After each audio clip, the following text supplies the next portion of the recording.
তালের রস বের করার প্রাচীন পদ্ধতি নিয়ে চলে এসেছি।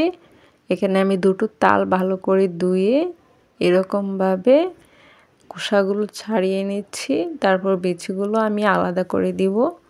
আমি এখানে পানি দিয়ে ভিজিয়ে রাখবো, এজন্যই আমি বিচিগুলো আলাদা করে দিয়েছি। কিছুটা পরিমাণ পানি ঢেলে দিলাম। আমি 15 মিনিটের মতো একটু ভিজিয়ে রাখবো। 15 মিনিট পর দেখুন কতটা ফুলে এসেছে। তারপর আমি হাত দিয়ে এরকমভাবে চেপে চেপে রসটা সম্পূর্ণ বের করে নিব। আর এই তালগুলোর রস অনেকটা বেশি হয় যেহেতু কালো তাল। এই যে দেখুন রসটা অনেকটা ঘন হয়ে এসেছে। ছাঁকনার সাহায্যে আমি এরকমভাবে ঘুরিয়ে নিব। রসটা নিচে দিয়ে আবার পড়ে যাবে আর উপরে আঁশগুলো ছাঁকনাতে লেগে যাবে। তারপর উন্নাতে আমি ঢেলে দিচ্ছি। এখানে মা আমাকে সাহায্য করছে।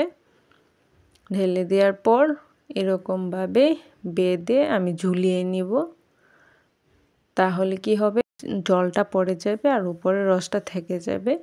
তৈরি হয়ে গেল তালের রস।